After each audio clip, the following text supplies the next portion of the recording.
Throw this in the beginning. I was thinking about it. Like, I have like full creative control, so I technically do whatever I want. So, Right. Yeah, I'm trying to it get some won't. of this crap out of my shot here. Some diapers and whatever's on that shelf. Anything on that shelf look weird? Start the intro now and action.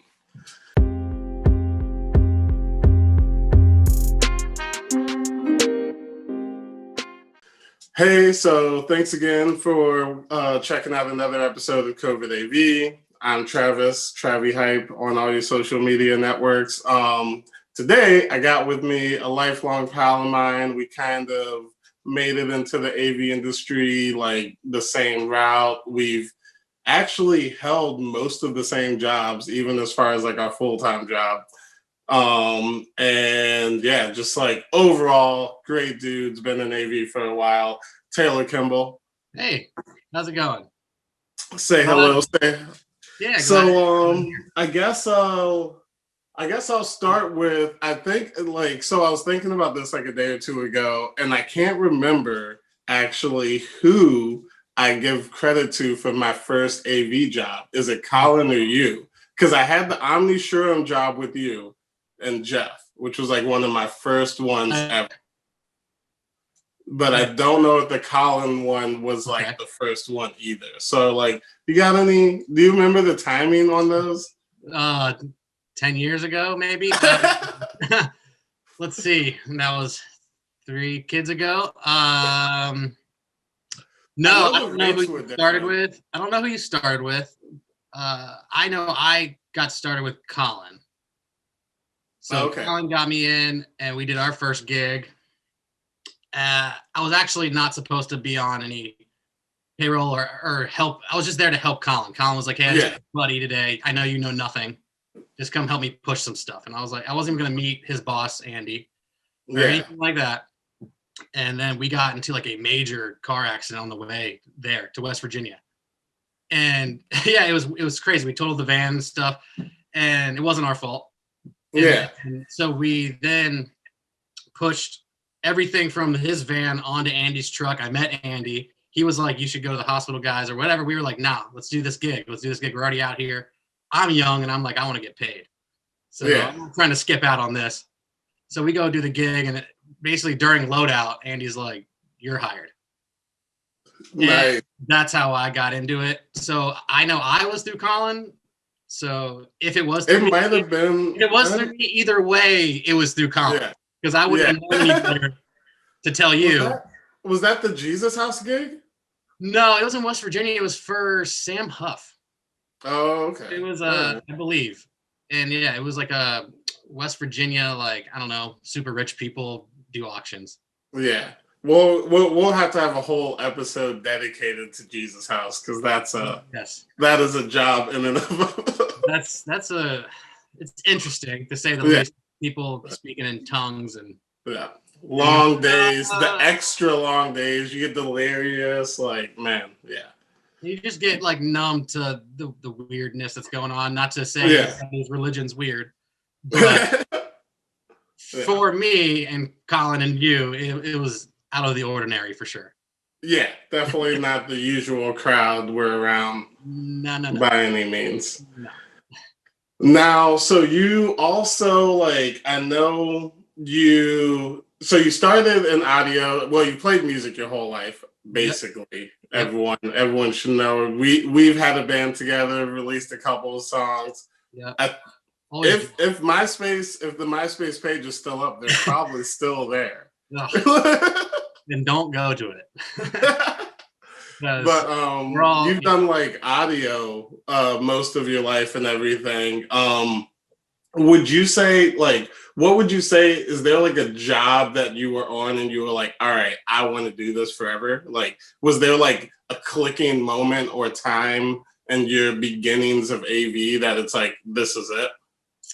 Yeah, I mean, like I said, I started with Colin and I didn't think anything of it. I thought it was going to be that one time, and then Andy hired me and we started doing stuff. And when that happened, all the jobs I was trying to get with other AV companies started just like flooding in. I don't know if it was because I was more confident or I could say, hey, I've done this before. Yeah. Kind of flooding in. I think the better question would be when I was like, I never want to do this again. Not that it's bad. Go with that. I love the AV stuff, but you know how it is when you walk around a convention center or something for like 14 hours. Yeah. Like, hey, grab me a DI box, and that's 1.5 miles that way. And by the time you get back with it, they're like, we didn't need it. We forgot to tell you. Yeah. And you're lost because you're new. But no, I think seeing like concerts as every young person who was in a band that went to AV, as soon as you do a concert, you're like, this is it. Yeah. Because you jump into it thinking it's going to be concerts. Because that's what it tells you. Oh, I do concerts because it's easier to explain it to people that don't know. Yeah. But then you end up building screens for 10 hours. Yeah. This is not what I signed up for at all. So we're doing talking heads. We did like the Patti LaBelle thing at the Omni and stuff like that. And those are the times where you're like, this is what's up. And all the outdoor stuff in DC, the Fort DuPont stuff, that makes you feel like you're like a roadie like you wanted to be. Yeah, no, 100%. Band stuff, you know, and then there's the people that like video, so they probably hate the concerts. But I think that was it for me, is when I did a concert. Yeah. No, I definitely like the concert like aspect. I've grown to like really love the corporate aspect. Like I don't love mixing like bands or anything like that. I find it's extra stressful. Corporate is like, it's a good like, just like it's definitely the chiller side, I feel like, of audiovisual than like the concert side. It's a lot more like, I feel like it can be nerve-wracking, and you got like those like high-end clients because you're dealing with like the big companies and like nonprofits and organizations, but it's like it feels a lot chiller, and I don't find myself running into the same like hecticness. It's more just long, daunting, and like your brain starts to die on like the 4th or 5th day of a show run. That's a corporate event. You try to just like, those are like stay awake. Yeah. Because even when you're running audio for doctors curing cancer, even if you try to participate by listening just to stay awake and into it, you can't follow what I can't. I mean, maybe I'm more dumb than most people. But when the doctor's talking about curing cancer, like I tried. Yeah. I tried, and it just ends up getting like, you start fading out because you can't understand half their words. Yeah. But the great thing is, then 2 hours later, a doctor that does cure cancer comes up to you with a thumb drive and is like, presents it like, what do I do with this? I have no idea how to plug in a USB at all. They're like, all my information's on this. You're like, okay. And you just kind of plug it in. You get that to there? Yeah. And they're so amazed by what we do. Yeah. I'm sitting there like, I can't even follow what you do. Yeah. But yeah, the concerts are a little more, I was talking more when you first start and you're not in charge. Yeah. You just go set up. So you're on stage and you like see the artists walk by and you're like, oh, that's cool. And then you know that like once it starts, you're out of there and stress-free. Yeah. So that's what I was saying. Once you're running it, it is way more stressful. Yeah. So I guess, right before pretty much, COVID and, the world shut down, you were, what was your official title? You were working for Keynote, correct? Keynote Event Services, and I was the project manager. Oh, okay. But mixed with also, I was a seasoned warehouse guy, and all these other things. So it was kind of a jack of all trades there, but my main title was project manager.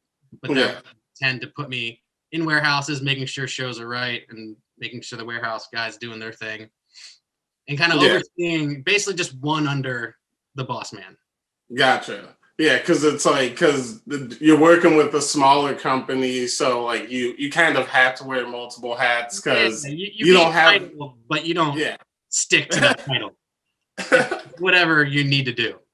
Yeah, I've been, when a tech has been not as confident as we thought they were, I've jumped in and ran the audio. Just being there as a project manager, shake some hands, make sure everybody was good, and once it was set up and beautiful, make sure the client's happy, make sure everybody's happy. This project that we've been working on for months is now happening. Yeah. But then the audio guy is like, I've never used this board and I can't do it. Yeah. That's when I just, well, here, take my jacket off. I'm staying for the rest of the event. Well, actually, I guess it's the opposite. Probably put the jacket on. Take my hoodie off or whatever I was wearing and put the jacket on and be like, all right, well, I'm going to sit and tech this while you watch me, I guess. Yeah. So learn something, Sonny. Yeah, it's all different things. Yeah. Nice. So like, I guess so I know I was in Florida when this whole thing went down, and I remember like my last event was March 14th is when it ended. Do you remember like how far like did you kind of go before like the last event? Or was it like a quick turn, like, all right, we're done? Or was it kind of like a holding on to hope for like a little while? Yeah, so it was in March, I remember, where the company was like, we want to keep everybody. Obviously, we would love to make sure everybody is taken care of and on getting paid and stuff, but the work's gone. Yeah. That was around everywhere. I mean, we were getting calls from bigger companies, don't know if I need to say names, but people we rent from, big cats. Hey, what's up with the job? And we were like, if you're saying it, then we know we're gone. We're done. But so it was a little scary, but it was about March because I know that me and a coworker went to a walkthrough at Reagan Building in January. And that was when you kind of heard whispers of the COVID and everybody was like, well, that's overseas. It's not here. No one thought anything of it. Me and the coworker were actually like, look at this guy in a mask. Like, this guy's taking this serious. Yeah. And I'm not no, like, politics aside or anything. I'm not anti-mask or whatever you want to do is fine with me. Wear a mask is what you should do. But Agreed. But at the time, we thought this was just a big thing, like a big whatever. This is overseas. So we were literally making fun of the guy. It's like, look at this guy. And then we even talked to the clients. We were like, oh, are we supposed to shake hands? And they laughed and we laughed. It was like an inside joke. Like, this isn't a thing. This is just overseas. It's never going to get here. And then, so that was January. And then I remember in March, we had like one day, like 80 shows canceled or something, like the whole year. A bunch of stuff just kept coming in emails. Hey, that thing in April, we can't do. Hey, that thing in blah, blah, we can't do. Hey, all the way to like October, they're like, we can't do. Yeah. What? Like, can we just like go to the summer and then see? And no, everybody was just nope. No, it was like, the same. Okay, this is happening. Yeah. It hit the same exact way in Florida, I remember, because it was like we were hearing about COVID and like precautions started being taken at like the last show I was on. There was like signs that said no handshaking, which is like funny to be at an event where like there's signs everywhere that says no handshaking. But so that happened, and then we were preparing like 3 or 4 like huge shows, like pulling them. We had all the gear come in, like they're getting ready to be pushed on trucks. And I think I was supposed to go to a show in Miami the day after they loaded in. They loaded in, and then the next morning found out it was canceled. And then it was pretty much just a domino effect from that one, just one after the other. Yeah. It was crazy. Like, as soon as one person canceled, I mean, it was like one day. It was the next day and the next day. And we're like, okay, what's going on here? Just everyone waiting until the last minute. They're like, we'll be fine. And then it was like, okay, we won't. Yeah. And then all of them just sent out the email saying that. Wedding season, and everybody was like, basically, most of the people were like, I'm still getting married. And then you see them start coming down like, nope. It was nuts. So now, I guess, we're going the present time. Yeah. I know you are trying to obviously stay creative and stuff like that. And then you're doing this stay-at-home dad thing. Like we were talking, I got this little podcast studio here going on. And then this side of the, room is all my fun stuff, the audio stuff and recording. I like to do music and podcasting. But you said, dad thing is... Yeah. So, I have... when this hit, I had a 5 and a 6-year-old girls, and then we had a daughter in January. So also didn't think it was a big deal. Yeah. And then she's been pretty much born in quarantine.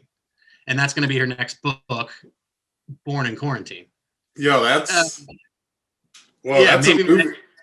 I had been pretty sure I was going to make my podcast with her as an infant, being like Born in Quarantine. Now she is 11 months old. Obviously, it's December. Mm-hmm. I guess this will come out when she's 1 year old. Yeah, just about. January 3rd is when she's 1. Oh yeah, I might have to like actually drop this episode on the 3rd just so it's like a brilliant culmination. That'd be cool. And then so I've been home with her since, and then we also do the kids virtual school, the older ones. So they're on iPads in their room and their desks, and we had to like make desks for them and iPad setups, and I'm being a teacher for them too. Sometimes they also still go to a daycare once things loosened up a little bit, and they work with their school. Oh, okay. It's not always me doing their school with them, but their school does shut down when someone has a fever. So then it's back on me. They'll do 2 weeks.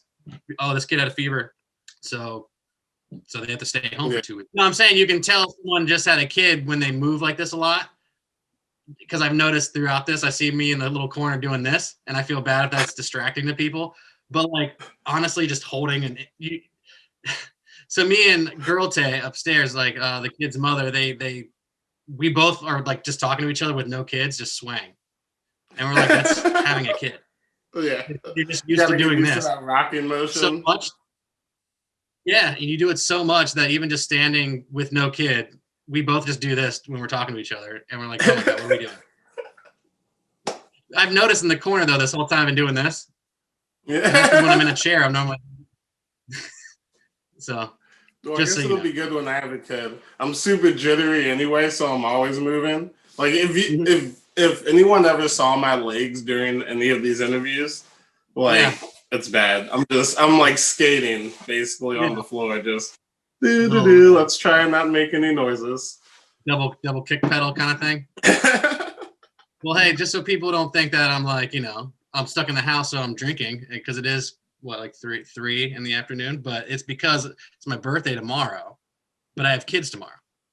See, right now, the mom's home, so we, I get to do this and have a few beers and whatever and hang out. And then I'll just cook some food. Hella blank on me because I forgot that your birthday was the 9th. And cheers, buddy. Almost birthday. Present. I got this present from the interviewer here, Mr. Travis himself. And I'm gonna crack that bad boy. Me and our like both of our into the industry, me and Colin O'Loughlin. Shout out to the big homie. Yeah, man. And shout out to Waters Inn. One day you should sponsor me. Just throwing that out there. Right, don't judge my pour. It's hard to do in a suit and while I'm trying to hold it upwards. And it is so. I do have to note, like, this man in a suit is not something I usually see. And because of COVID, I don't usually see him.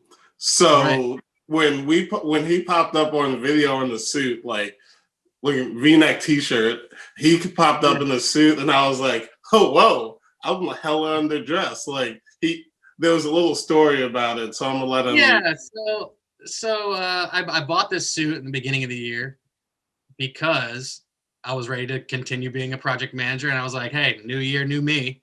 I was gonna lose a bunch of weight, which I did some, and then been taking care of myself more, I think because of COVID, which helped. But I did buy this suit to go be project manager and be more, classy and stuff. Because all my other suits were like, like that last minute tech guy. So you're like, I got to go to Kohl's now and just get a large. There's no numbers. It's like, get a large or whatever. And it doesn't fit. You kind of swim in it and it kind of just doesn't fit. So I finally went and got like a suit that fit, just signed my new year contract. I was feeling good January. And then COVID happened. I never got to wear it. So I was like, you know what? I'm going to be on Travis's show. I'm going to surprise him with my suit. But it was a surprise. But it is just the waist up. Nice. You got the basketball shorts below? No, I'm doing the jeans. Oh, okay. I was already wearing. Oh, so you got that ska look. Yeah, I was gonna wear the hat, but I didn't want to look like a like the basketball player that's on the bench. Oh, Russ. Yeah, I know you're talking. Yep. Like pre-game where they got the hat and the headphones and the suit. Yeah. And it's like, eh. It's a good look for you. It's a good look for you, sir. Yeah, I'm not too upset with it. Yeah, normally, also, Travis, tell you, I normally have a hat. I rarely show my actual head.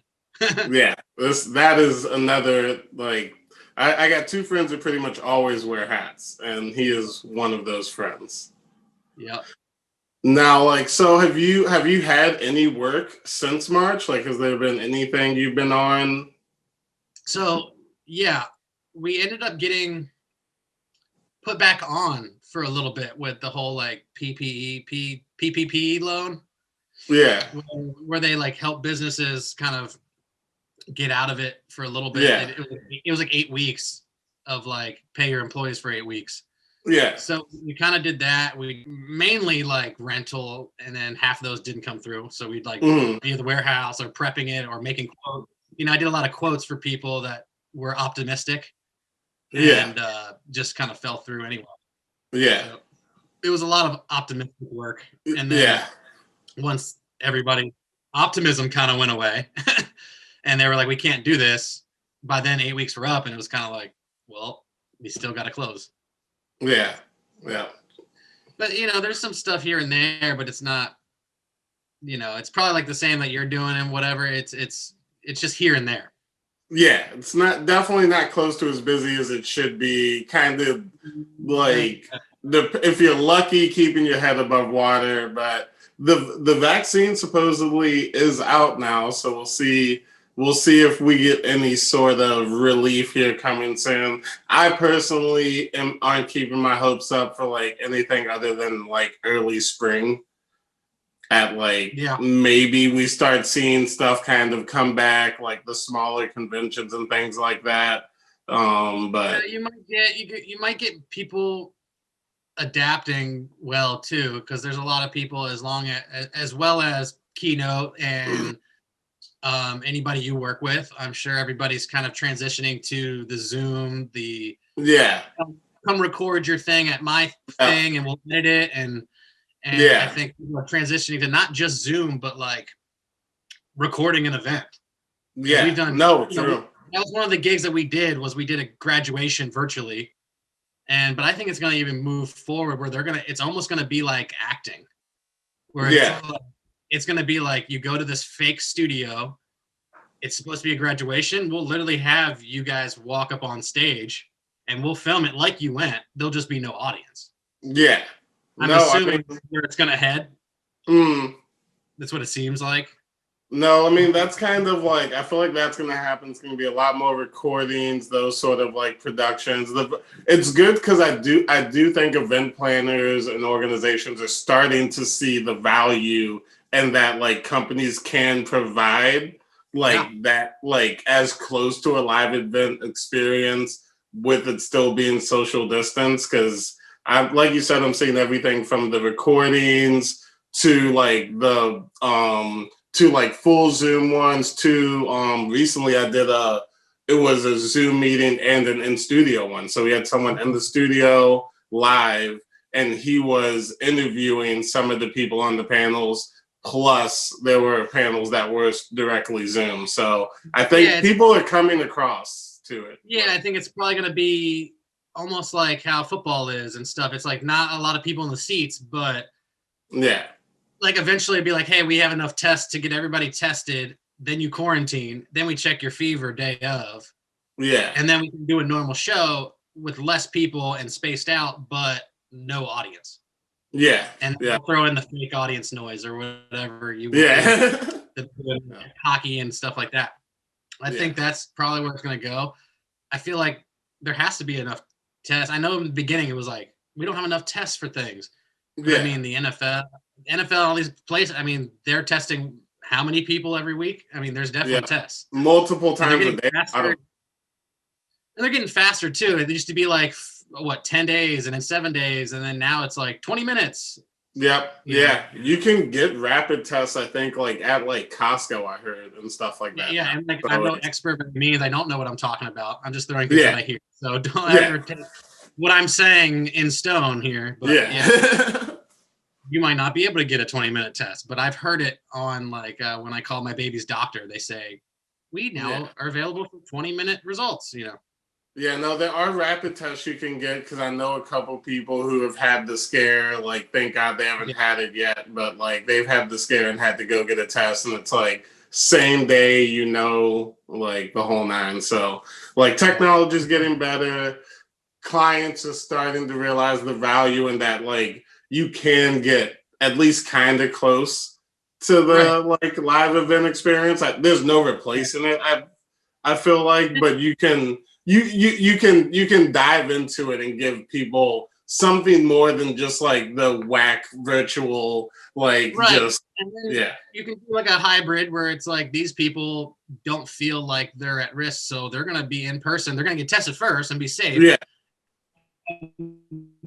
masked up and safe, but they're not completely terrified, so they'll be there. And then anybody who is, you know, has problems or anything or just terrified of it, which is understandable, they'll just zoom in. So it'd be like a hybrid of, like you said, the Zoom mixed with the in person. So it'll look better than just Zoom. Because I know when I watch podcasts sometimes and it's just strictly Zooms, I get like, I'd rather see them in person. Yeah, no, it's the same. It's the same for me. Like, it's just growing up in that events world. Like, we're used to seeing like real productions, and now, and in the beginning, you even saw it. I think with like the beginning like COVID specials, like the stay-at-home specials. It was lots of like celebrities at home, like recording themselves on their phones. Like the production quality was really whack. It was cool to see, but like there was no production quality. It made you.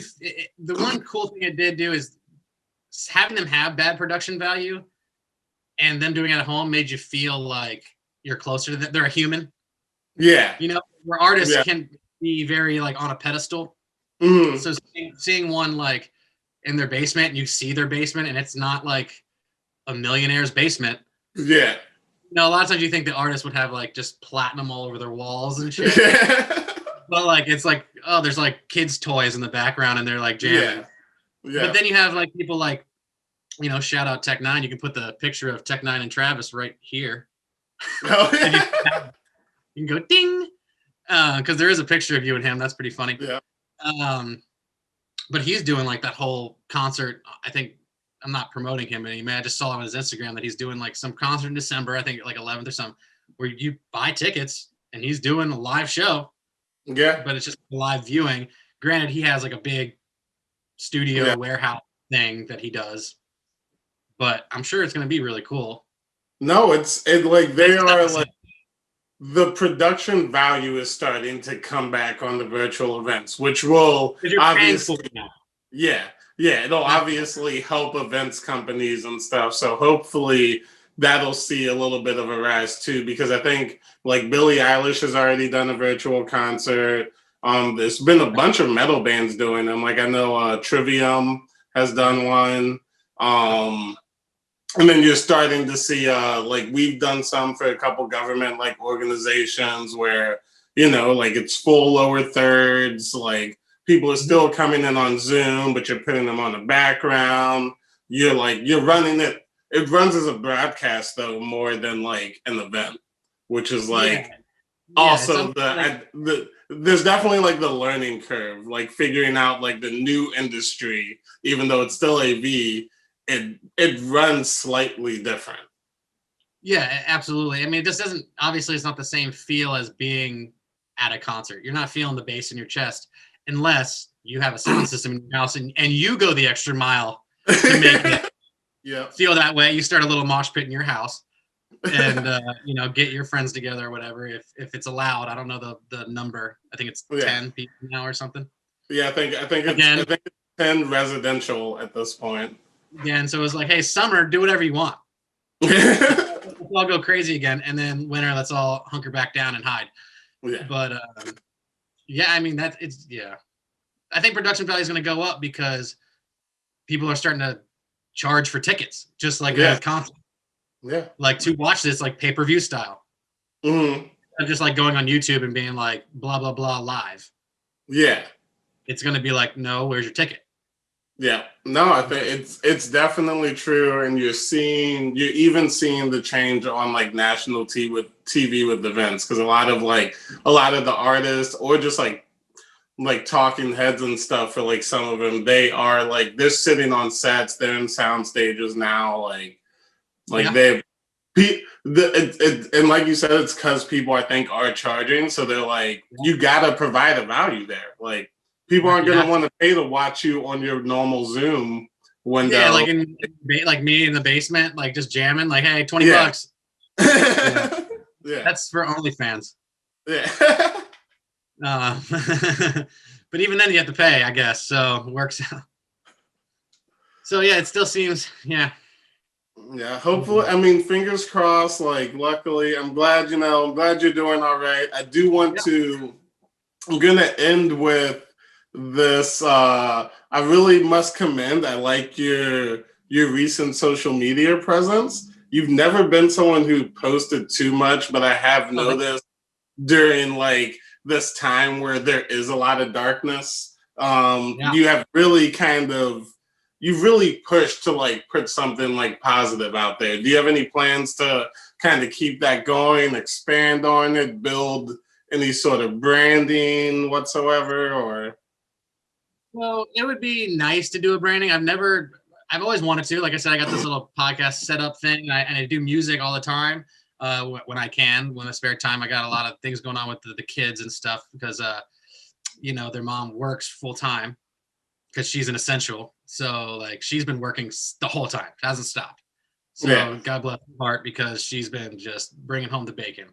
And I've been just cleaning and laundry and teaching kids, doing whatever I can, which I love doing. It's not bad, but you do get a little stuck in the house and you do get down sometimes. It's tough to not go see the world and see people.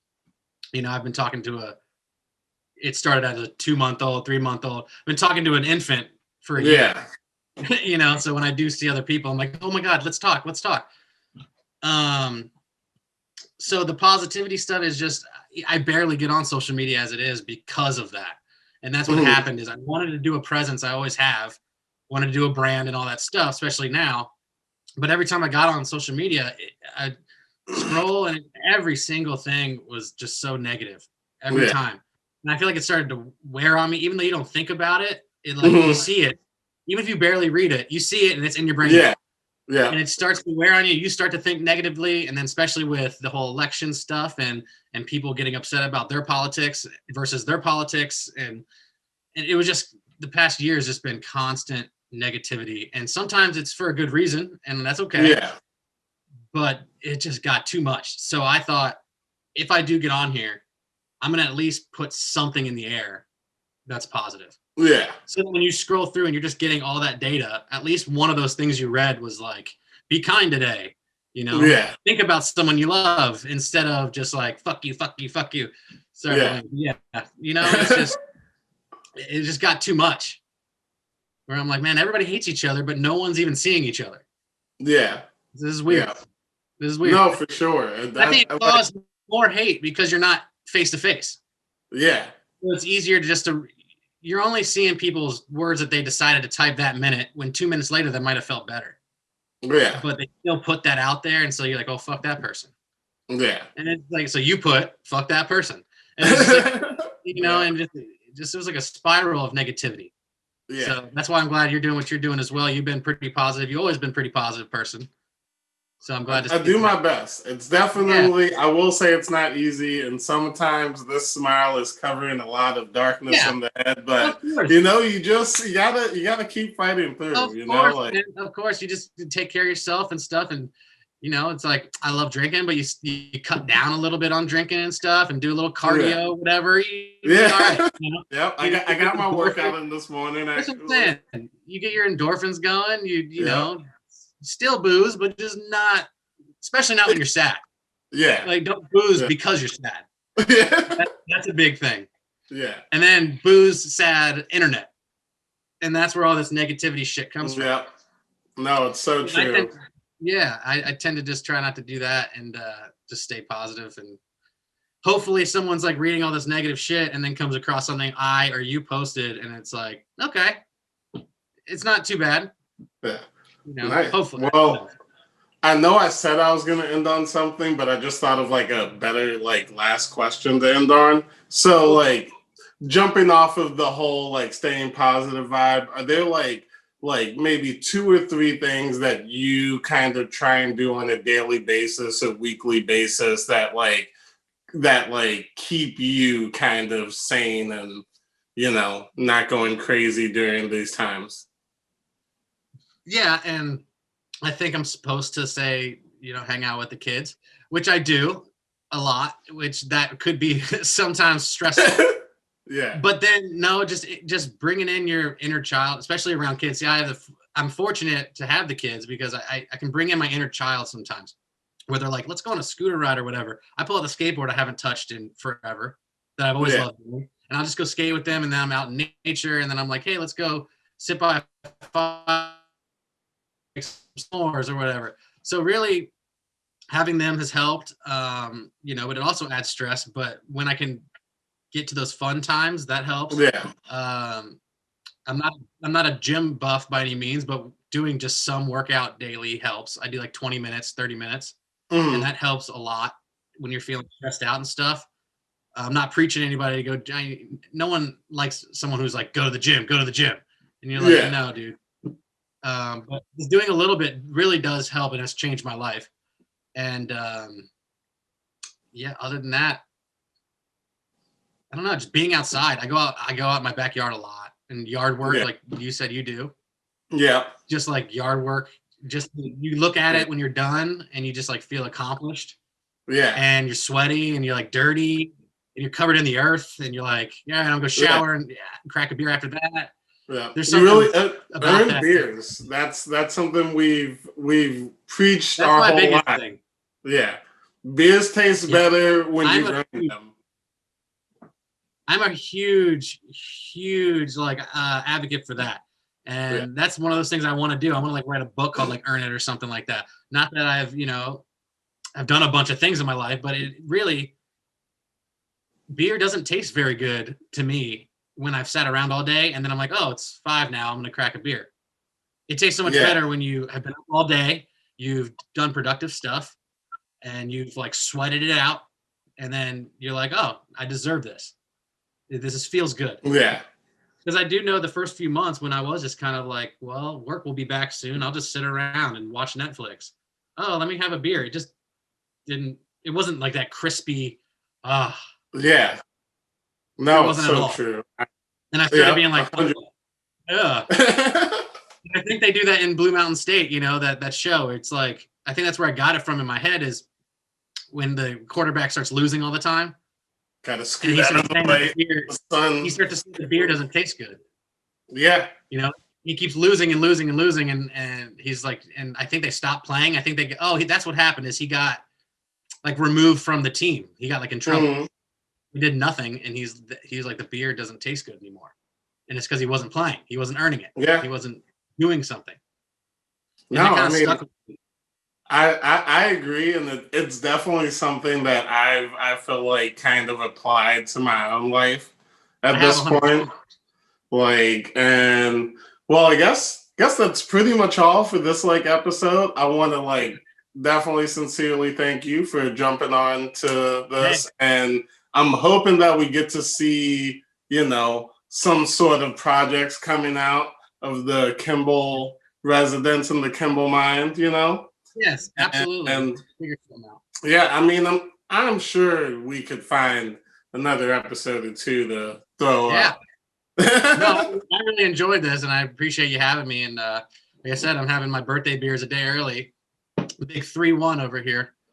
Oh yeah. With all these kids running around and stuff. Let me tell you one quick thing, actually, before the official runoff. I want to put out in the world that like I am ridiculously proud of this man during especially this crazy time. He went and got his GED, and like what is so amazing about it is, to me, there was just about no reason for him to do it. But he went out and did it, like, and he passed it. He's officially got it down. He can put it on resumes and stuff. Like, I've known this kid my whole life. Amazing guy, super huge heart. And like, he's came into AV, and like, I've seen you kind of grow like throughout this time. And like, now, like, I feel like that was like that, like, cherry where it's like, bro, like, you're there. You are, like, I don't know what there is, but like, right, you're there. No, it's just one of those things that I was a crazy kid growing up, and I hated school, and you know, I honestly, I got lucky that I fell into this, and no one really asked me if I had any sort of education. I think that my work just spoke for itself a little bit, not being cocky. I just think that I made sure that you had no reason to ask me if I had education. You know, I just made sure I knew what I was supposed to be doing, and I read, researched that stuff on my own, and did what I liked, and learned what I liked to, instead of the formal way. But then, as we're sitting here, I'm like, why wouldn't I do that? Not just because who knows where the jobs are going to go, but like, even just for my kids, at least they're like, oh my gosh, you did it. And it was nice for them to be happy for me, even though they don't really even know what's going on. But it still shows them, like, it's not too late. What am I supposed to be like, well, screwed up when I was 15 and dropped out. Guess I'll just never live that down. Well, no, you fix it. You know, I'm an adult now, and I fix it. Yeah. You know, and it wasn't too bad. It was weird taking tests like that. Yeah. It's been a while. It's been a while since a test of, you know, stuff that I bet half the people that did graduate don't remember at all. Yeah. You know, if I threw some of these questions at you, you'd be like, what? Oh, I had to sure. relearn. Thank God for YouTube. I just fucking YouTubed it. Like, I did a pre-test and I realized what I didn't know. And then I just YouTube that stuff and just watched a few videos. And I was like, got it. Which is like way easier than going to school for ever many years. Yeah. But forever, basically. It felt like it. Well, super props to you on that. Thank you. That was like, that was definitely one of the top 5 moments, I think, like during COVID, is like you sending that text message to the group. Like, I felt proud of that, even though I had nothing to do with it. Like, I was like, yeah. I thought about putting it on social media as a positive post, but just nowadays I was like, you know, that's something, I'm obviously doing it now, but you brought it up, not me. Yeah. I just felt like that was one of those things that you do for yourself. Yeah. And I'm going to tell my buddies that knew I didn't go to high school. Yeah. You know, I'll tell them just so they can be like, oh, cool, dude, you know, whatever. Yeah. But I didn't want to put it out there for the world because, you know, most of the people on my social media know I fucked off in high school. Yeah. But I don't know. It was just something that I didn't think it was. Everybody needs to congratulate me now. Yeah. It wasn't for that. Personal wins matter. Like finding value in like something you've done. Like, without having to feel like you can't rely on other people to be like happy or like something for like an accomplishment you did. Sometimes it is something that it's like only you recognize the struggle and like the amount of like just, all right, I'm gonna do this, and the amount of like time it took to get through it and stuff, and can recognize it like truly. But like it was definitely that's top 5 moments, I think. And it's you know, it's kind of like oh fuck, what was I gonna say? It was kind of like kind of like when you go to the bar and you're now 21, but the bartender's been serving you for 2 years. Yeah. Hopefully any employer of mine prior to this that just assumed I had a high school education and sees this video. Yeah. Well, I got it when I was 30. Yeah. But you killed the game while there, so that's what I'm saying. It's kind of like that though, where they're like, "Wait, you didn't have that this whole time?" Nope. I don't lie about it though, and never lied about it. No. I don't go on there and say I have that. I could have easily been like, yeah, high school diploma, check. And I said no every time. Yeah. So I wasn't lying, but it's kind of like being 21 now. And the bartender's like, I've been serving you for 2 years. Oops. Well, props to you. I'm going to quickly end it now and just be like, all right, cool. Thanks for checking in the COVID AV. Oh, wow. That was an hour. Yeah. I've had 3 last questions at this point, but thanks for joining me. Yeah. Thanks everyone for watching. Yes. Thank you. We'll see you on the next episode. Absolutely, man. See you later, dude. Cool.